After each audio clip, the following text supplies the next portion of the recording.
I'll first tell you what I do for a living, as it would bring some understanding to my situation. I run my own business, if you could call it that. I've thought of it as more of a personal service. I break into the home or building of a client's choice, destroy or steal whatever they want, provide proof of the action, then I get paid. Quite substantially, if I might add. My clients usually take the form of a middle-class man angered at their boss, or a recently dumped individual who wants revenge on their ex. Essentially, I do the work that one has the anger and desire to do, but not the actual nerve to do it themselves. It pays well, and it gave me some interesting places to explore, so I've been quite content with the job. About a few weeks ago, I received a usual call for what I expected to be a usual job. The caller requested me to break into an abandoned home not too far from my area. He requested me to retrieve a few recordings of sorts. VHS tapes, cassettes, and DVDs. They didn't matter. All he really cared about was any that looked interesting, as he described. Despite the fact that information is important in my work, he didn't tell me anything that would be useful for the search. He wouldn't even tell me anything about himself, which almost made me turn the job down, until he offered an unusually large payment. When the caller had mentioned abandoned home, I'd expected the location to be shed away from the local population and generally safe to break into during the day. To my frustrated surprise, the place was in the middle of the damn street, right along a string of other apartments and surrounding buildings, most of which were populated.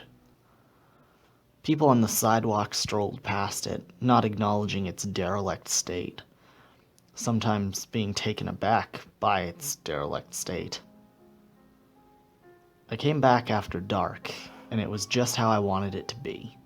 No pedestrians anywhere, and there was no lights on surrounding structures. It appeared to be an easy target. The home stood 2 stories, with a small attic at the highest point.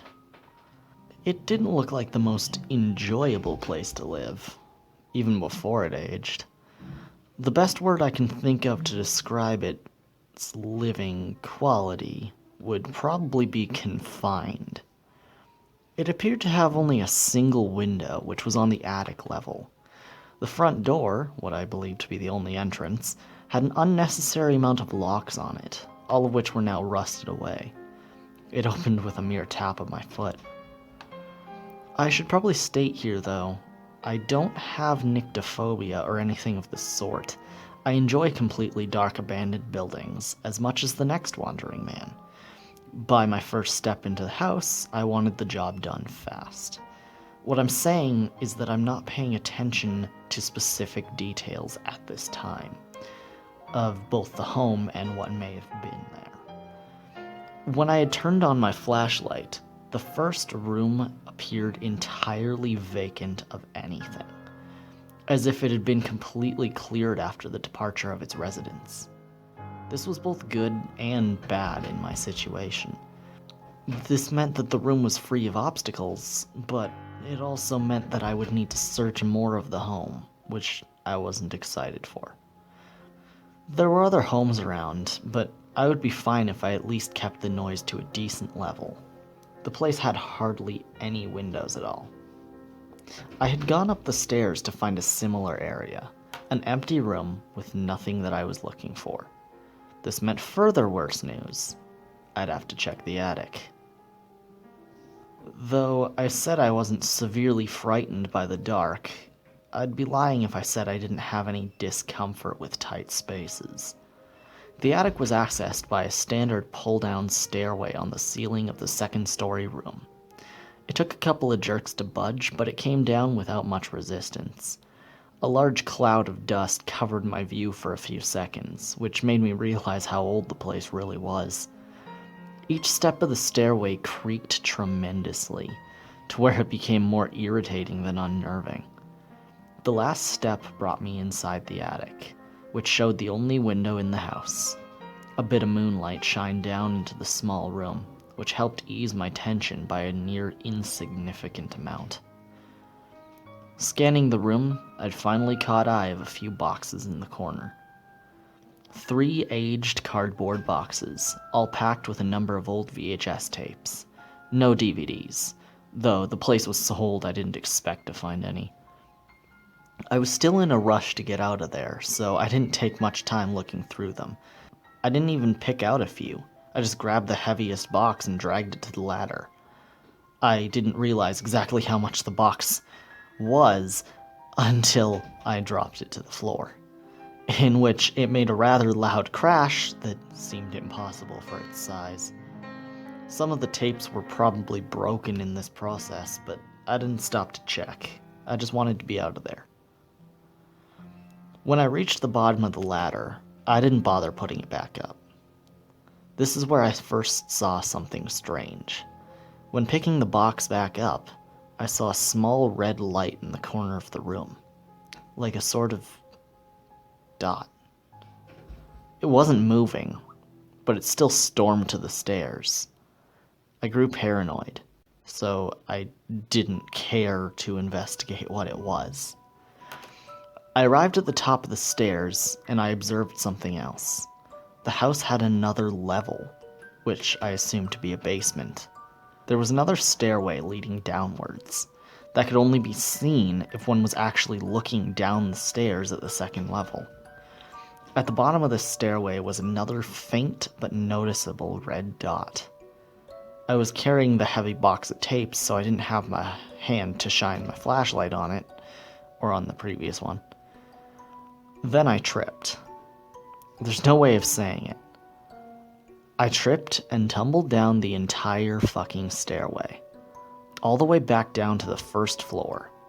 I should have broken a leg or my back in the process, but the box of tapes actually managed to break my fall in some sort of miraculous way.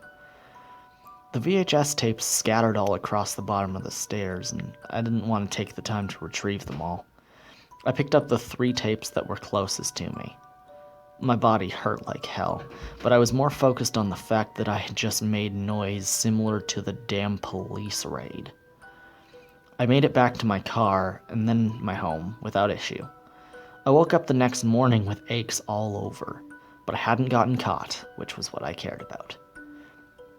I called my client numerous times, and just as I had almost predicted, he never answered.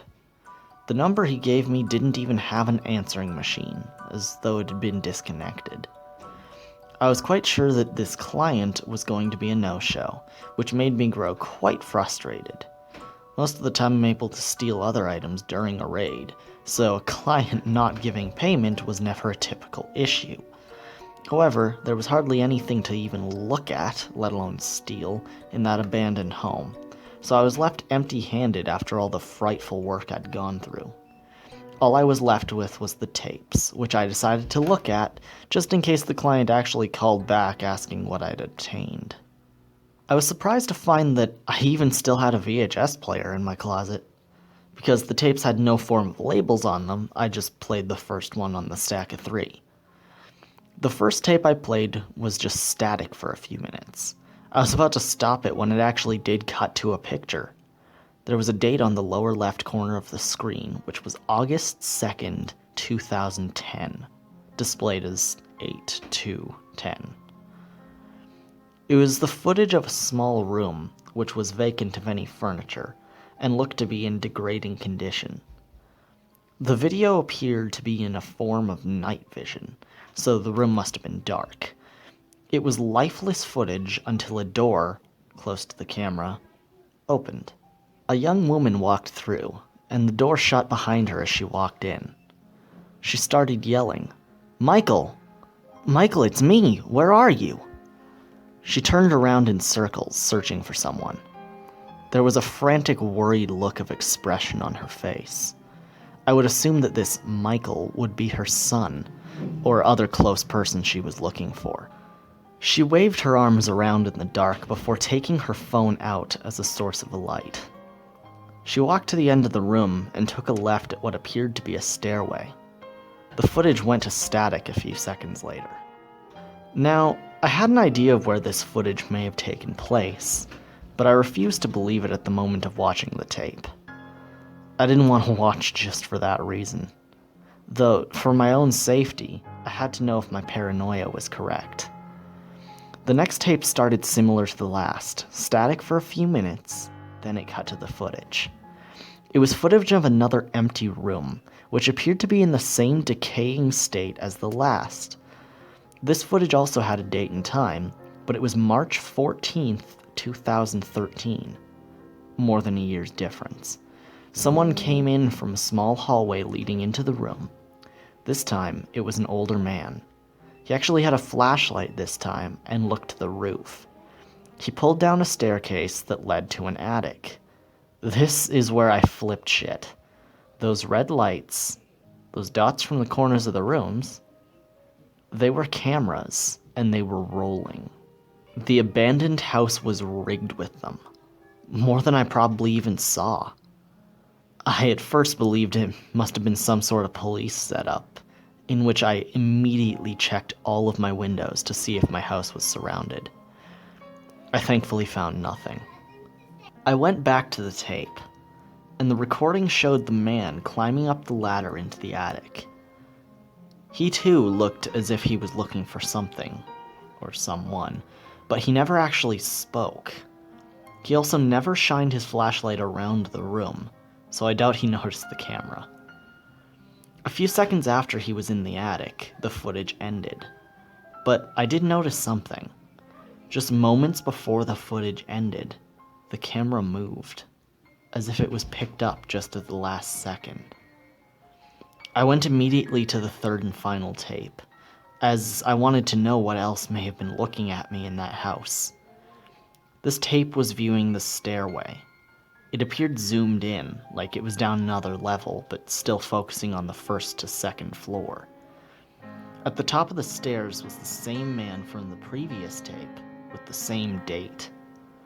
Since I had dropped the tapes down the stairs when I collected them, I must have been lucky grabbing 2 continuing tapes.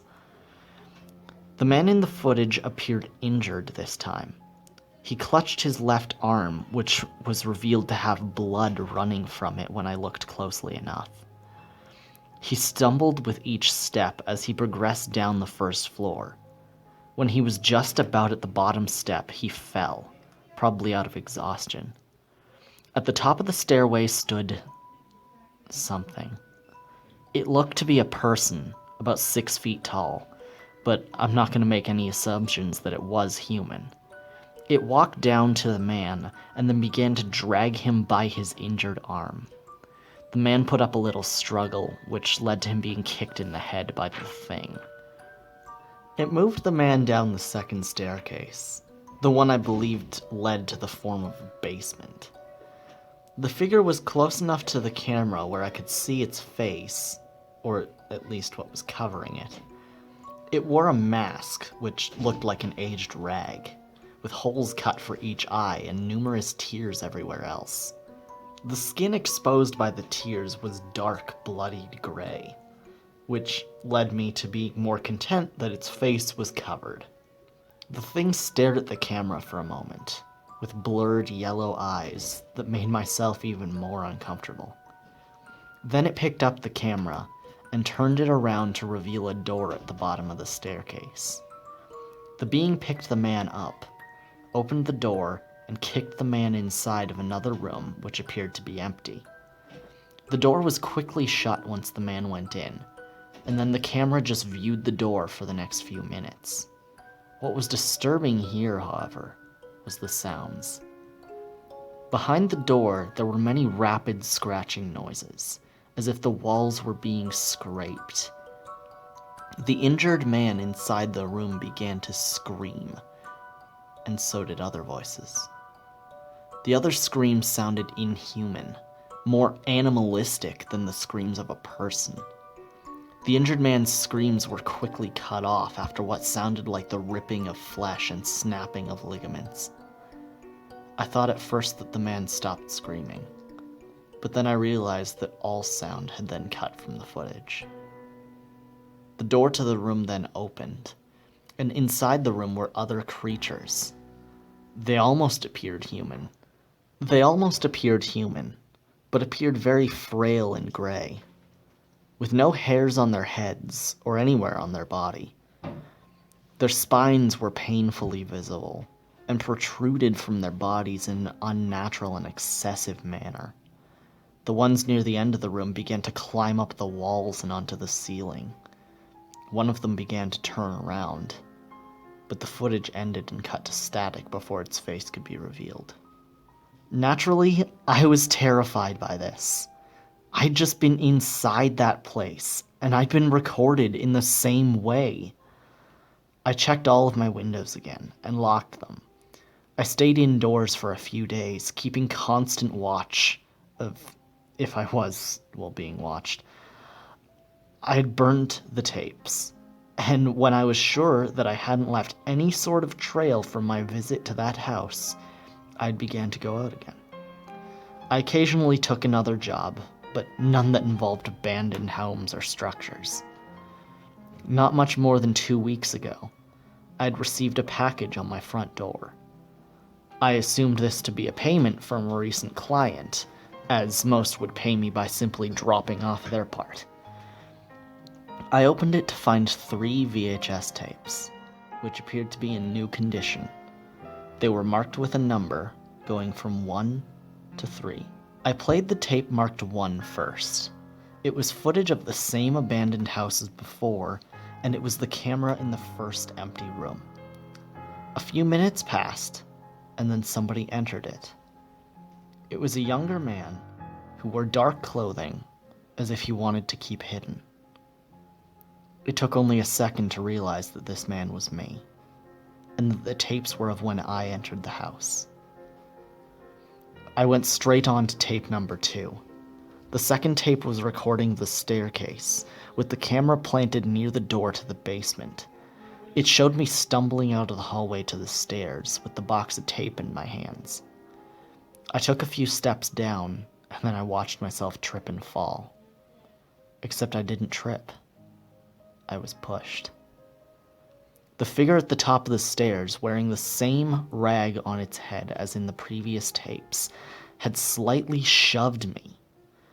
It wasn't enough force to where I could have felt him behind me, but enough to where I had lost my balance with the box in my hands. The footage showed me jump back up to my feet with 3 tapes in hand, running off screen, which when I ran out of the house, the masked being only ran to the bottom of the staircase and watched me run. It then walked slowly down the second flight of stairs and looked into the camera for a few seconds. And then the footage ended. I was in more fear than when I had watched the previous tapes, and my paranoia of being followed became more severe. It took every fiber of courage in my body to keep watching, and I played the final 3rd tape. This tape wasn't from inside the abandoned house. It was being held by someone, and it was taken from outside at a different location. The camera holder walked on the road for a few minutes until focusing the camera on a single house. The house was my house. And whoever or whatever was filming let out a loud, sickening laugh. And then the tape ended. I've grown paranoid, and with good reason. I'm not huddled in the center of a room all day, but I don't go out in public much anymore. Anytime I do, I feel like I see a masked figure out of the corner of my eye. Perhaps it's just a fabrication of my mind, but I even sense it right next to me in some places. There will be a few days when I hear a knock on my door, only to find a single tape on the doorstep. Each is very similar to the last. It's always footage of my own home, usually during the day, but sometimes at night. And with each tape, the camera gets closer.